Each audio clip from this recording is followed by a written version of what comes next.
rockets and cars and stuff. So what am I doing in politics? It's not. I don't want to be in politics. I want to be clear. That is not my preference. I just like building stuff. I like building products that people love, and I derive joy from seeing people enjoy the products that my companies make.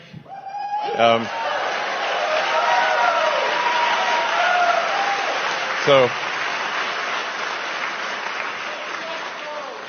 I like making products people love, and that's what I normally like doing. And I actually don't like politics at all. I hate politics. but the stakes are so high here that I have had no choice but to take a stand. So it's not something I want to do, and. There's protests right now to deport Elon Musk from the party that says we shouldn't deport anybody, but we should definitely deport Elon Musk. What the is going on here? Musk lasted about 97 days, give or take, not quite 100. Why is it that the people in Trump's administration don't last very long, Dad? What do you mean they don't last very long? His first administration had Michael Flynn, Rex Tillerson. It doesn't take them a year to get a job done. Get the job done. I knew he was going to say it only takes a few months. No, Michael Flynn didn't get a job done. He got embroiled in a huge scandal and was pushed out. Sally Yates, who was his attorney general, pushed out. Rex Tillerson, Secretary of State, pushed out. None of them got jobs done. They were like, this is crazy. I got to get out of here. Their jobs are done. Musk wasn't going to stay there forever. He never said that in the beginning. He said he'd stay there for as long as the job. He got it done. But we know his stock is declining. He wants to get back to save his business and his money. He didn't get the job done. He said he was going to save us $2 trillion. Year to date, $160 billion. That ain't quite $2 trillion. Well, he has started the process. And he cost us $135 billion. He has started the process of them getting it done. So you still like him, even though he's abandoning his promise to America? I still like him. I think he's brilliant. I really do. So Elon Musk is in the process of losing his fortune. Tesla is being destroyed right before our eyes. Elon Musk is on Fox News whining like the little bitch that he is. And I can't help but think about the fact that this idiot did this all to himself. Imagine if he had made a different choice in 2024. Imagine if he just decided, you know what, I'm not going to get involved in politics. I'm just going to focus on my businesses.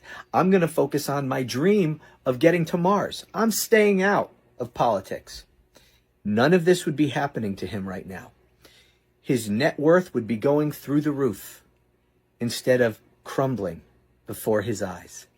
He attached himself to the world's most despised person, Donald Trump, and he thought there weren't going to be any consequences to him personally and to his business.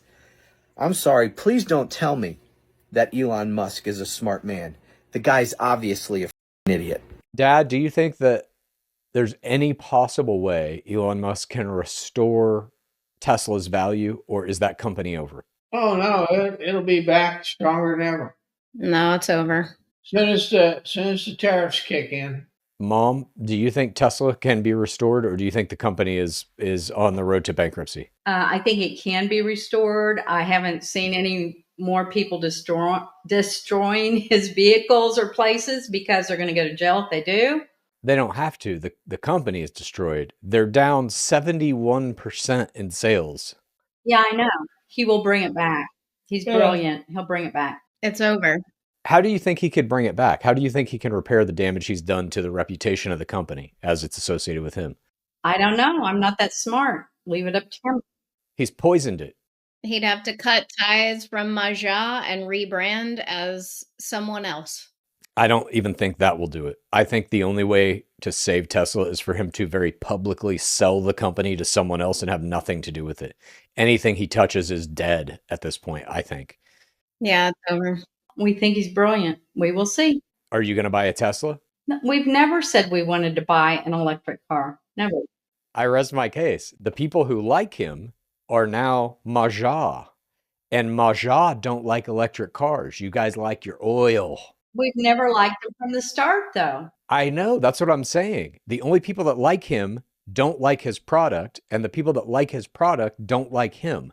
He's completely nobody's going to buy those cars. Mr. Chairman, the Republicans on this committee just voted no on canceling Elon Musk contracts if he violates the law and stays past 130 days. The Republicans on this committee just voted no on Mr. Frost's amendment that would require the President of the United States to follow U.S. Supreme Court orders. At some point, we've got to have some shame on this committee. So my amendment, I would hope my Republican colleagues would vote for it, is that if a court or the federal government finds that Mr. Musk abused his power to enrich himself here over the last few months, then we would cancel his contracts.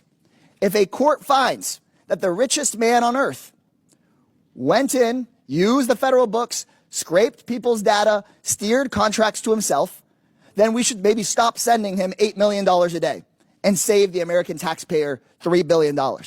That's the way that not just Democrats, but conservatives, progressives, independents, all across the country want to see us save some money by saying these corporate grifters that use the government to enrich themselves, they should get cut off.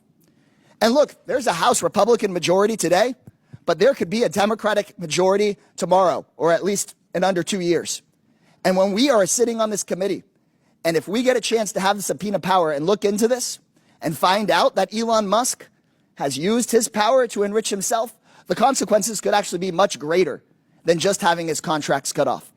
So I ask my Republican colleagues, I know you voted no on Mr. Frost's amendments to say the president should follow the U.S. Supreme Court. I know you just voted no on my amendment that said if Mr. Musk stays over the 130 days, he should have his contracts canceled.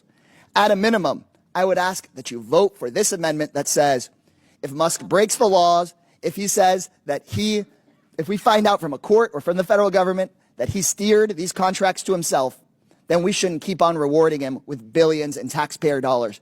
That's the way we should be saving the American taxpayer money, not by kicking kids off of Medicaid or pulling school meals or firing veterans. I yield back, Mr. Chairman, and I would hope that at least one Republican member of Congress would vote to say we will hold Mr. Musk accountable if he stays past the 130-day limit. We'll hold Mr. Musk accountable if a court finds that he's been funneling money to himself. The news is out that he's seeking this multi-billion-dollar contract for Trump's Golden Dome. The word is out that he's out there messing with the FAA, trying to get his Starlink contracts at the FAA. The word is out that he tried to get a $400 million contract just recently for Tesla at the State Department, and then he got caught doing it. So, look, you may not think it's going to come out today, but it will come out eventually, and it would have been better if you voted yes to say we're going to cut off Musk's contracts if he breaks the law, if he breaks the 130-day rule, if he breaks conflicts of interest, if he keeps on using his position to enrich himself. I yield back, Mr. Chairman. Elon Musk is stepping down from DOGE, the Department of Government Efficiency. It was an interesting experiment. Tesla stock definitely took a big hit. Is Elon Musk doing this to save his reputation or Tesla's reputation? I'm of the belief that you can't separate the two. That's the brand. So I do believe that Elon Musk has done a lot of amazing things. I really think he's one of the most remarkable entrepreneurs, definitely in our generation. I don't know if his time as Doge was really in his best interests. Definitely lost a lot of market cap. I think in Europe, EV sales were up maybe, I don't know, something like 40%. And their own sales were down 30%, which is pretty bad. If a market grows by 40-50% and your sales are down 30%, it's actually much worse than had it just been a regular marketing went down 30%. So I do think at the end of the day that Elon Musk definitely owes first and foremost responsibility to his shareholders. He's a businessman and entrepreneur before he's a politician. I don't think he really actually was a politician. He was brought in as a consultant, but I think he's doing the right thing. And I hope things will normalize in that situation, because I do believe Tesla was an unbelievably amazing American company. I think it's one of the greatest American companies that has been built in a long time. And hopefully they'll be able to turn around the situation that happened with the political fallout of his time in Doge. So, according to the Washington Post, Elon Musk is now seriously contemplating leaving his post in Trump's government and is going to stop his work at Doge due to the copious amounts of quote-unquote unethical and vicious attacks he has received from the left. In other words, the richest man in the world got his feelings hurt from online comments, and he's now reportedly going to quit and leave Washington, D.C., which would be fantastic, by the way. I also presume he is leaving in order to salvage the brand damage that he has done to Tesla, whose stock has tanked and whose sales overseas have plummeted. Whatever the reason is for Elon Musk leaving, we'll take it. And by the way, to those of you out there who are launching vicious and unethical attacks against Elon Musk, is Elon Musk finally being pushed out of Tesla, or was this part of his plan all along? Let's talk about the quiet exit strategy that nobody saw coming. The Wall Street Journal dropped an absolute bombshell yesterday, stating that the Tesla board of directors have officially opened up a search to replace Elon Musk as the CEO. Now, before the internet explodes, no, Elon Musk has not stepped down yet. But what's the real story behind all of this? Elon has apparently been planting seeds since early last year about his possible resignation. And you can see that after some decades of running Tesla, Musk confided to someone close to him in late night texts that he was frustrated to still be working nonstop at the company. And then it goes on to state that he told that person that he no longer wanted to be the CEO of Tesla, but he was worried that nobody could replace him atop the company and sell the vision that Tesla isn't just an automaker, but the future of robotics and automation as well. But there's another part to this. With Tesla stock under pressure, profits dropping, and Elon juggling SpaceX, Neuralink, and God knows what else, the board is reportedly worried. But it's not just about his performance or his attention span. Some insiders are worried about his political rants, saying that this is turning off investors and customers alike, and Tesla just isn't the same electric vehicle darling that it once was. So here's the question. Is Elon being ousted, or is he orchestrating a way out while having the board take the fall for it so he can work on other things like AI, brain chips, and going to Mars? So do you think Tesla can survive without Elon, or do you think that the man and the brand have become so intertwined that they can't separate? This guy takes billions and billions of your tax dollars, of your public funds. A lot of tech talks about themselves as tech, but they're really just defense contractors. They're the new Boeing. They're the new Lockheed Martin. They are robbing us of the tiny slivers of what we have left in our collective public social safety net. Elon Musk has officially left the White House. He has packed up all of his things, all of his belongings, and has left the White House. This is to stop the illusion that he is meddling in government in order to save his company that is failing. The stocks are tanking. The investors are like, hey, dude, can you please run your company and stop meddling in elections? Keep in mind, he does still plan on working on DOGE from home, so we're not quite out of the woods yet. Now, wouldn't it be just hilarious if this Saturday, because the Tesla takedown protests are happening near you, at a dealership near you nationwide, every single Saturday, they have been for the past couple weeks, wouldn't it be hilarious if he steps away from the White House and then the following Saturday the protests just get bigger, right? I don't know. I just think there's something really funny about that. There's some poetic justice to be had there. I have this unshakable feeling over the past few months that everybody orbiting Donald Trump is perpetually on the verge of some sort of mental health break. I mean, you look at Pete Hegseth when he gets in front of a camera, he's always half shouting and sweating his ass off. Mike Waltz just got ejected from his seat. Even the president himself makes posts that read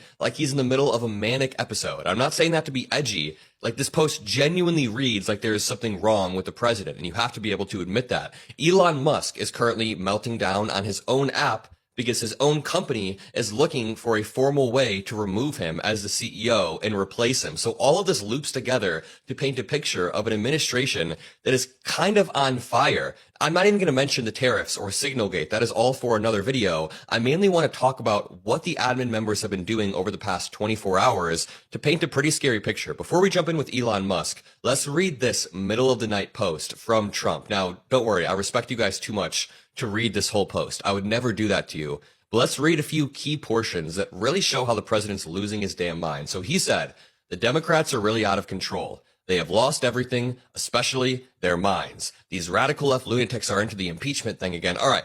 First of all, can I just point out the fact that Trump has mentioned Biden 600 times in his first 100 days. ABC did a study, and apparently Biden only mentioned Trump less than 30 times in his first 100 days. So every single time Trump pivots to the Democrats, he's trying to distract. He then just rants about inflation, which is going to be caused by him because of his tariffs, Russia, Ukraine. Like, do you see the sentence that I'm reading right here? He says Russia 3 times and Ukraine 3 times. This dude is losing his damn mind. But let's scroll all the way down to the end because this is what I found truly concerning. He then mentions Adam Schiff and says, Adam Schiff demanded a pardon. Not true. They had to use the power of the auto pen and a full pardon for him and the unselect committee to save them from expulsion and probably worse. This part is insane. He's essentially calling to expel members of the opposing party or implying that members of Congress who are elected by the people, by their constituents, are just subject to removal because of personal vendettas. It's kind of wild, and it's a fever dream that Trump keeps pushing where due process is gone for enemies. Due process is gone for everybody he hates. Just what an insane post, all made worse by the fact that his buddy Elon Musk then continues the meltdown a little bit later. Now, Elon got worked up and began to melt down because of reports that top Tesla executives were looking to replace him. This article says, Tesla board opened a search for a CEO to succeed Elon Musk. With profits and the stock price sinking, board members told Musk he needed to spend more time at the company, which only makes sense. I mean, if you're a board member, you have a fiduciary duty. This is crazy. You got to hear this. While we're cutting back on groceries, the government is renting out Caesar's Palace and having parties with our tax dollars. Yeah, you heard that right. And I'm going to show you a video that's exposing one of the many ways that the government is wasting our tax dollars. But before I do, make sure you share this video so that people know what the truth is. They were renting Caesar's Palace. Yes, they were like basically partying on the taxpayer money. Stadiums. Yes. Leasing stadiums. Leasing stadiums. For what? For parties, basically. For parties. Yes. That's a big party. It's a big party. You'd think if you were stealing, you'd start small. They do start small. But then what happens is over the years, so generally the fraud starts out small and they try to hide it. But then year after year, if nobody stops the fraud, it gets more and more brazen. And every year it gets bigger until they're literally renting out stadiums.